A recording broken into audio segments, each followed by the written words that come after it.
Minutes ago, Thirdway Alliance Party leader Ekuru Aukot is in studio. He wants the constitution amended to reduce the number of MPs from 416 to 194. Now, in terms of amending the constitution, the route he has taken is amendment of the constitution by popular initiative. This is in chapter 16, article 257 of the Constitution of Kenya.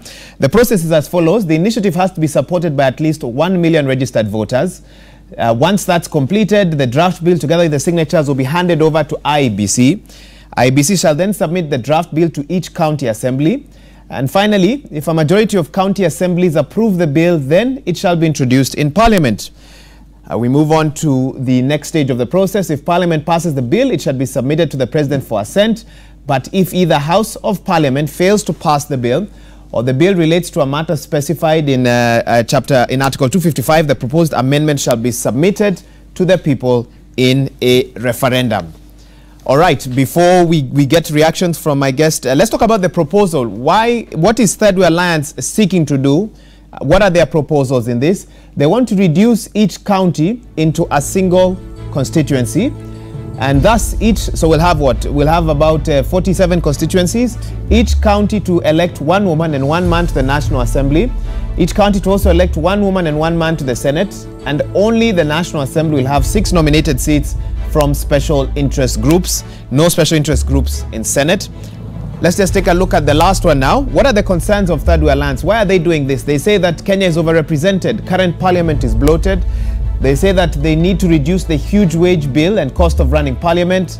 They say there is a need to strengthen devolution with its county assemblies. They want to address inequality meted against women. And they also want to strengthen the Senate as well. That's just to give you a background in terms of what Thirdway Alliance proposal is. Joining us in studio is the party leader, Ekuru Aukot. Karibu sana. Thanks, Fashion. Welcome to the program. Thanks, Maura. Referendums in Kenya, or rather amending the constitution, efforts to do so have not been very successful in the past. You know that the numbers are against you. What makes your initiative so different from the one we saw, the Okoa Kenya Drive? We've seen Moses Kuria's attempt to push forward Punguza Amechoka. And now we have yours, which is Punguza Mizigo. Punguza Mizigo. Reduce Parliament. What makes yours different? Well, ours is very different. One, ours is not really politicized. It's issue-based referendum. You may recall that before we started this initiative, we actually had a meeting with IEBC. And IEBC itself actually told us why those other referenda failed. When did you have this meeting with IEBC? Because I know in February you were trying to meet them, and yes, they eventually met us in February. Is it February or March? Okay, March. Yeah, so they eventually met us, and we presented to them how we are going to collect the signatures. We actually, because our signature collection is ICT based. In fact, today if you go to thirdwayalliance.com, the first thing you see that pops up is the form called Punguza Mizigo. It only takes you about less than a minute and you've already signed the form. And you can sign it electronically for those people. But there's also the option of the hard copy forms, which we will take over to the people. So we just launched this initiative Saturday. So what is different with our referendum? The difference is that IEBC told us the people who wanted to sponsor a referendum before, the Okoa Kenya, Punguza Amechoka, never complied with the directives IEBC gave them. For example, they were required to give signatures in electronic format, in Excel format. Okay. They never actually did it. And they never followed through. I think they even did not take serious their own referendum question. So for us, what we wanted, the first thing that we did as Thirdway is we wanted to learn lessons. So we actually asked IEBC, when we posed this question to them, why didn't Okoa Kenya take off? And they said, yeah, because they didn't really follow the regulations and what was... so in our Is it only the Excel format that brought an issue? Was there anything else IEBC told you in terms of why previous referendum initiatives have failed?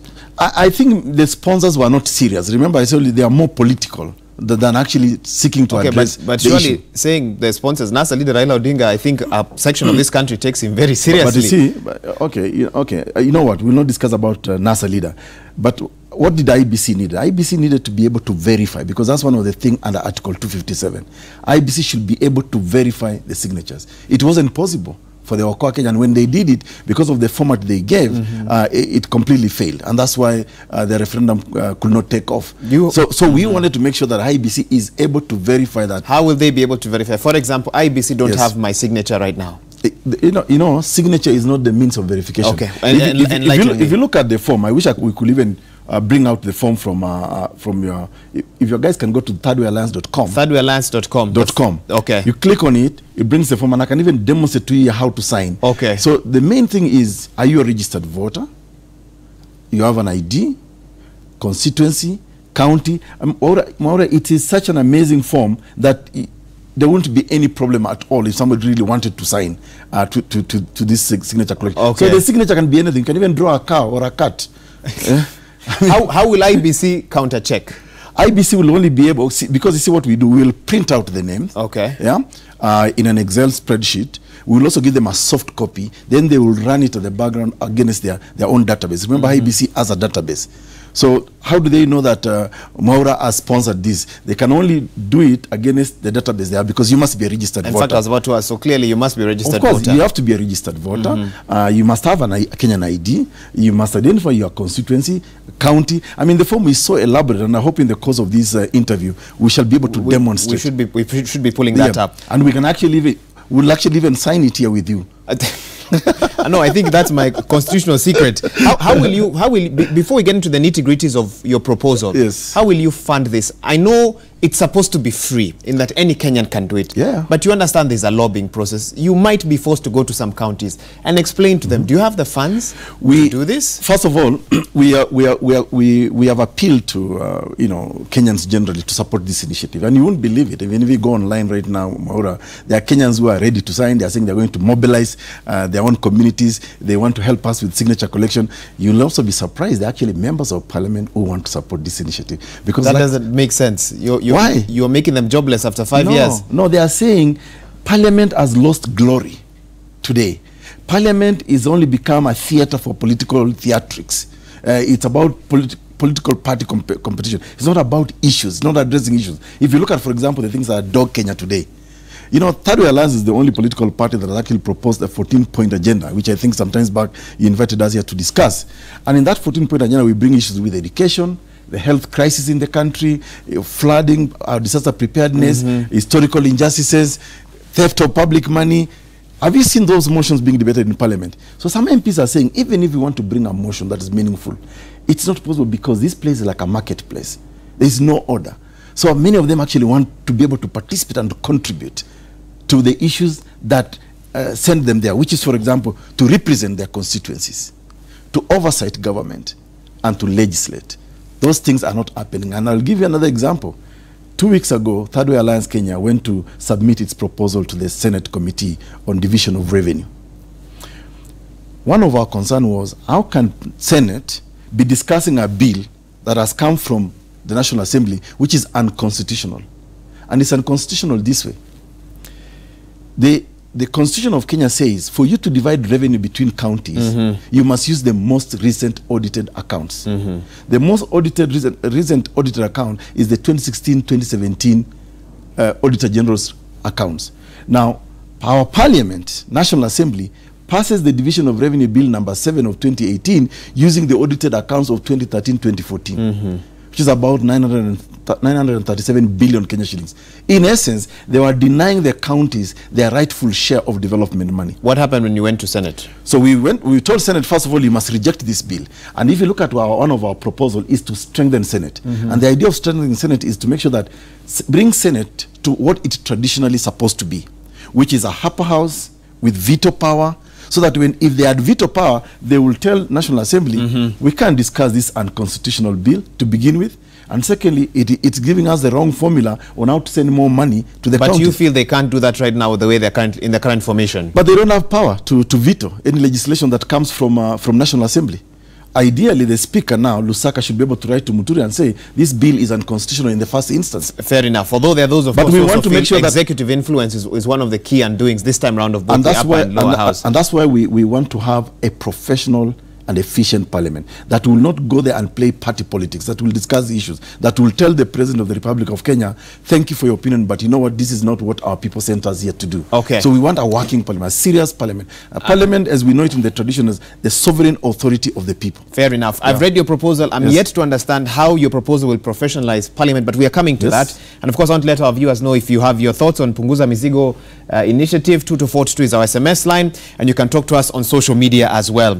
Out of curiosity, there are those who say, Ekuru, that you're looking for relevance in a post-election period. Last year, you were in the headlines every day. Yes. Things have changed, Ekuru. Are you looking for relevance? No, not at all. Let me tell you, I'm not, I don't suffer from any inferiority or complexes.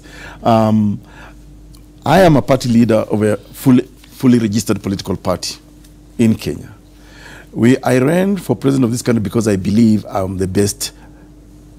I'm the best that can lead this country to a certain strategic direction. Now, just because I did not win the election does not mean that I shelf or throw away my ideas. Our party is not periodic to election. That it reappears the year before an election. And it disappears. You Kenyans will see that we will remain resolute to what we believed in.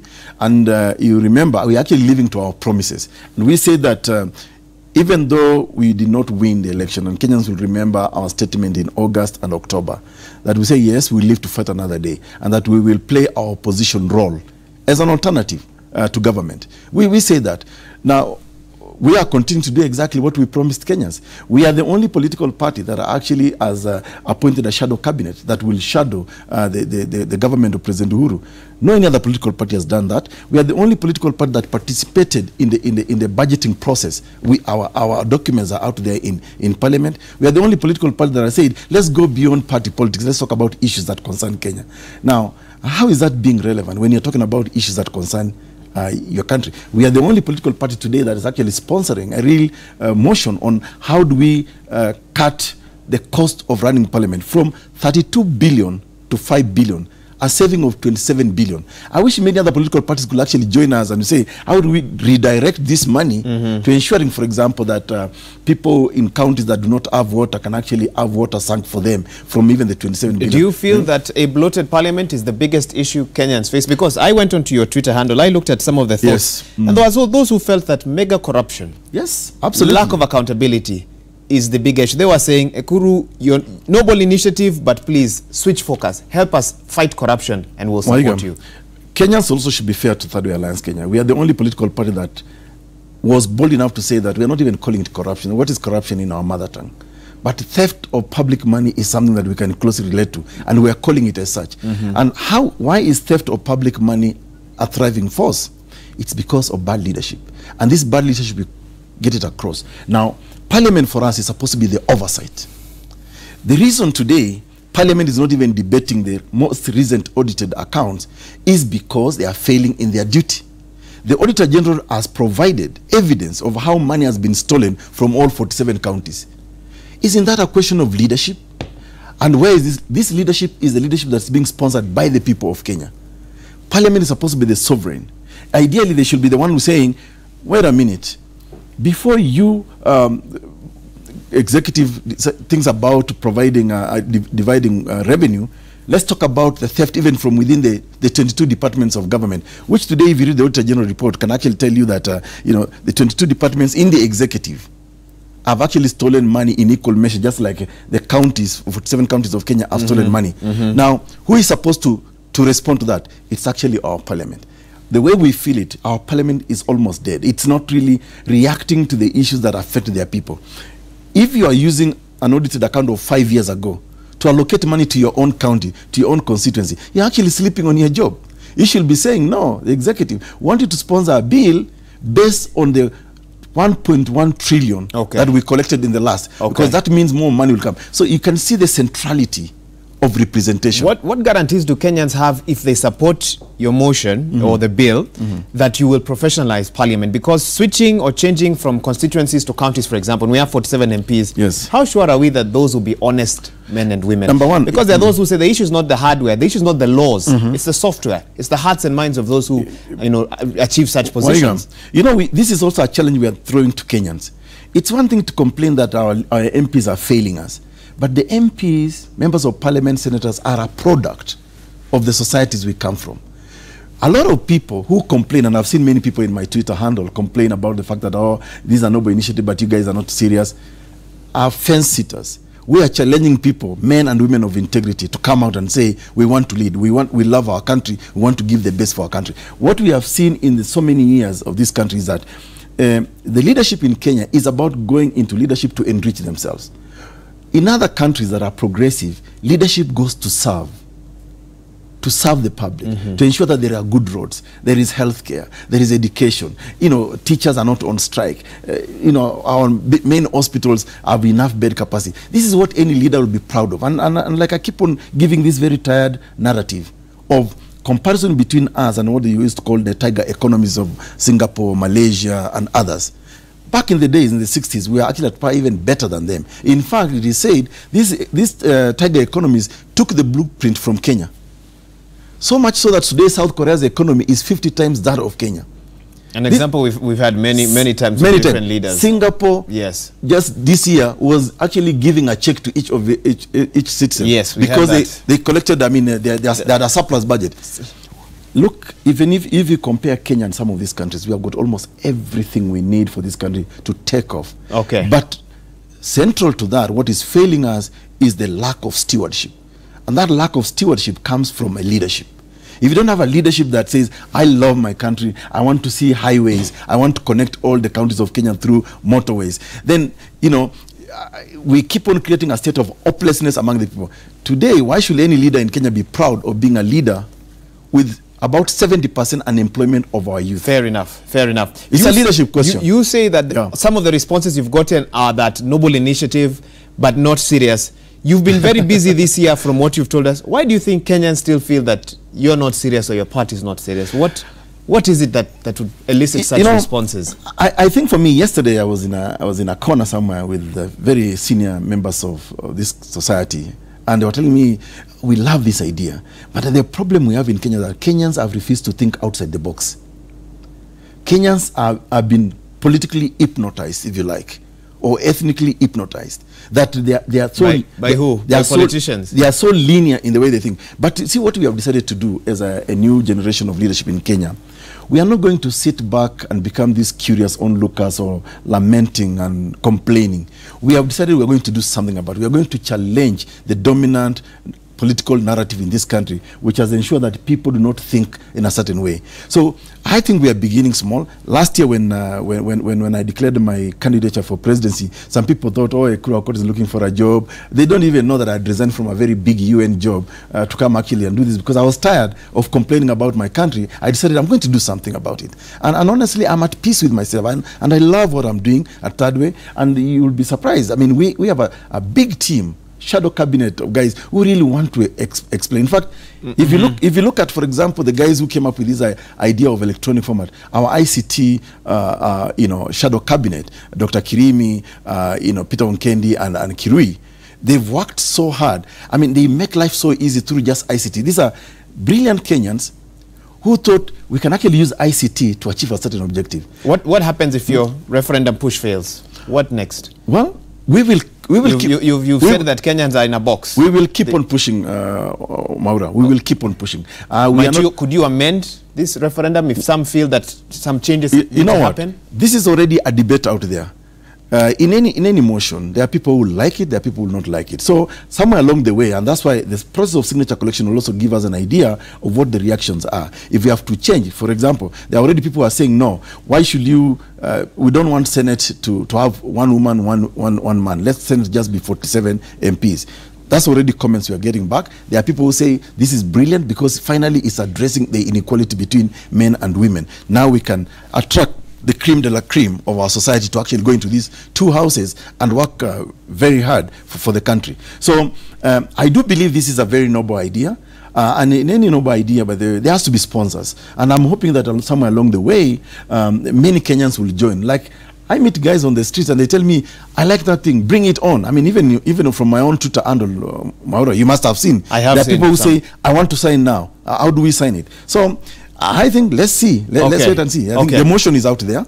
Again, and maybe let me ask this one last time, because I feel like I've asked it again and I'm still not understanding. How will your motion professionalize Parliament? How will it get the creme de la creme into those offices? Because here's the thing.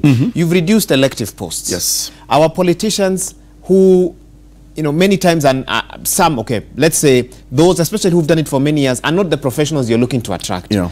Here's a professional who thinks, if I am to try and be one of the 47 MPs under your motion, I'm going to have to fight with seasoned politicians who have a lot of money, who have networks on the ground, someone out there is a CEO, he's run his company well, he's going to be terrified of getting into that particular space. You're making it harder, actually, for professionals to get into those seats. Our motion challenges two brand of people here: the electorate and the people who want to lead.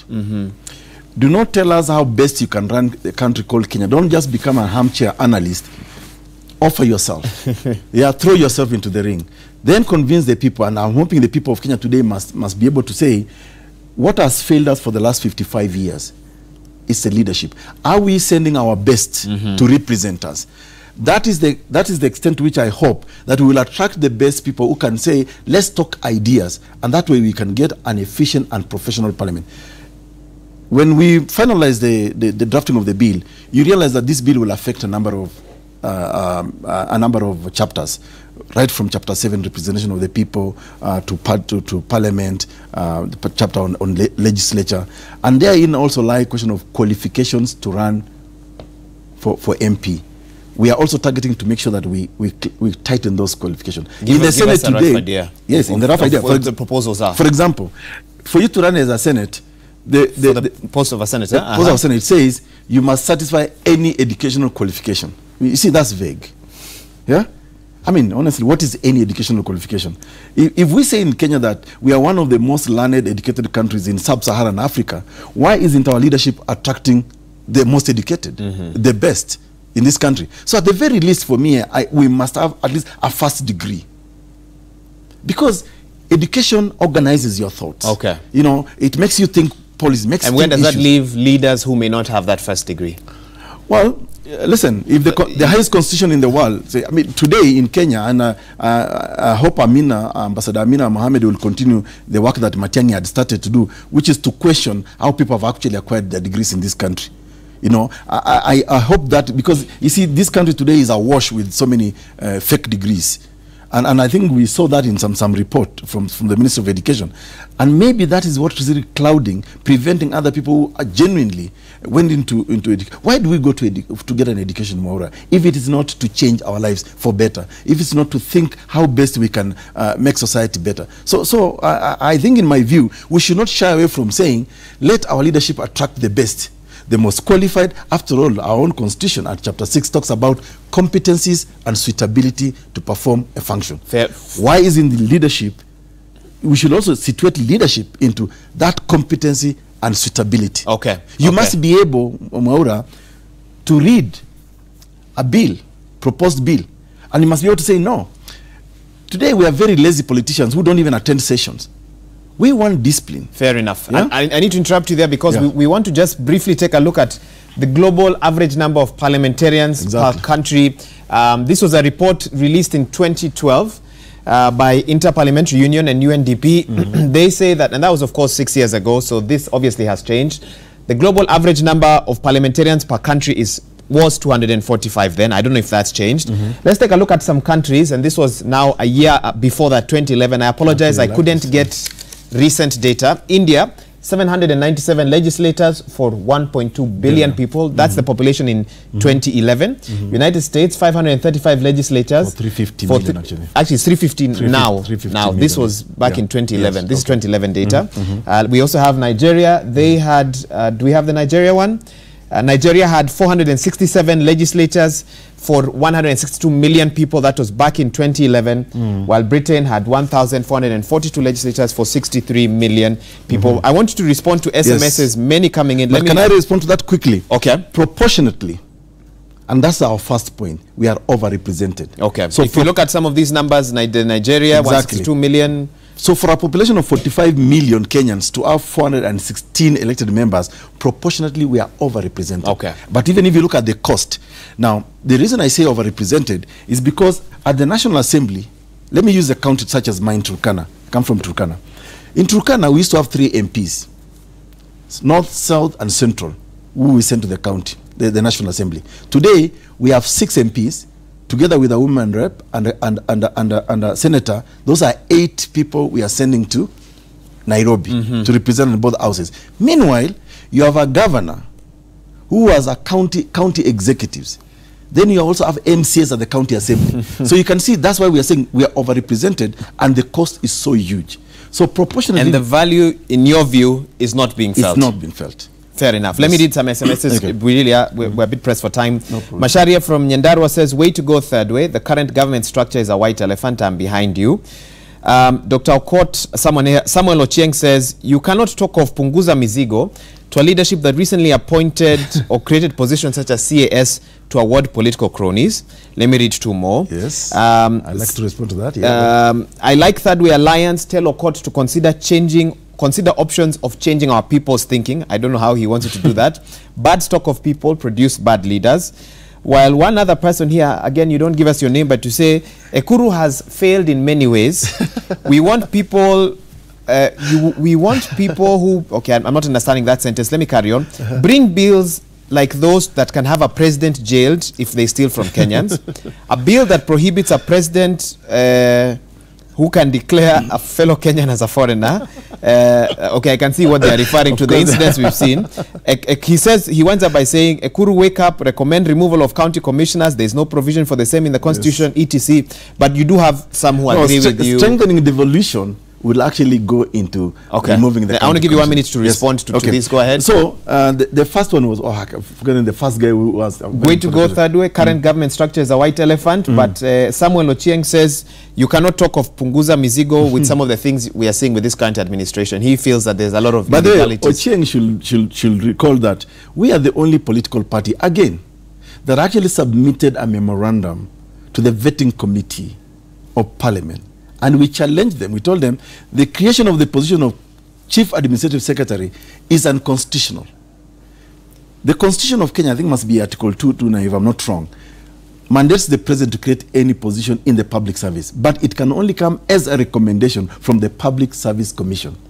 And there has to be public participation. Okay. We oppose that. We are on record. There's the only political party. I have read that. Yes, it is correct. So we actually did that. So we're not sleeping on the job. We're actually engaging. You're woken up. You're awake. No. We are playing our opposition politics as I promised last year, and we'll continue to do it. Our party is not just for election. We'll continue to engage government. We'll continue to give our views. We'll continue to challenge Kenyans on what needs to be done. And when people say that we should bring motions that will jail the president, you know, Maura, we gave Kenyans the option last year to elect 6 other people, including Ekuru Aukot.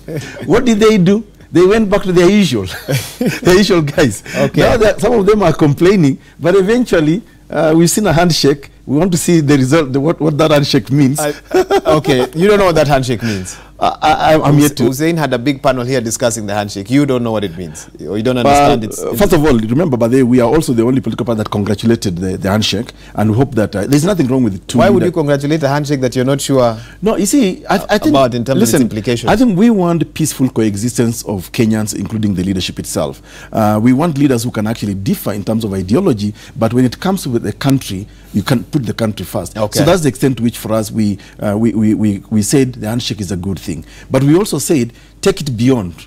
Let's now discuss real issues. For example, the issue at the moment is the huge wage bill we are seeing from our parliamentarians without value for money. Okay. I wish the two leaders or President Uhuru could actually even endorse this idea, because we want to save money for him to put into some development projects.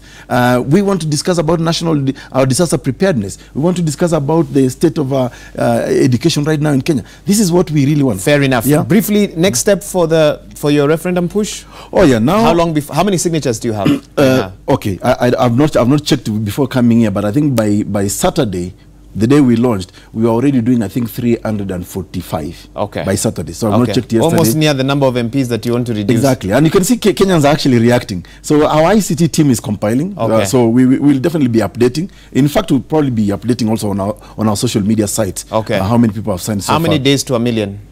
What timelines are you working with? Well, to be honest with you, I already have a team of drafters ready, willing to begin to draft the bill. So, you know, initially we started with a proposal. Yes. So we now want to translate it into a bill, and there are some lawyers who are actually offering to help. So if Kenyans give us these signatures even tomorrow, the bill can be ready. I will rush to IEBC with the bill, with the signatures, and then challenge the county assemblies. If you want to be strengthened, as our bill says, because we want to strengthen devolution, we want to strengthen wards. In fact, we want the ward level to be the basis for development. You know, in other countries, Maura, people don't really care about constituency that much. They care about what does a local authority give me. Okay. Is there firefighting equipment, water, roads, bus? This is what other countries that are developed care so much. And for me, sometimes the best example I like to give is Switzerland, a small country. They don't really care so much about, they care about the country. In fact, they don't even know who the president is. And some of my Swiss friends, when I ask them, because they have got about 7 rotational presidents. Every year there's a new president, and people don't care. They care about what does my local authority give me. And that's where we want to take Kenya, to transit Kenya. That the ward becomes the basis where you can have a dispensary, you can have a hospital, you can have water, you can have education, good schools. That's where we want to, and that's where we want to take money. Fair enough. A good place to leave this interview. Thank you so much, Dr. Ekuru Aukot, for finding time to be here with us. Let's see whether we can chat again when you reach the 1 million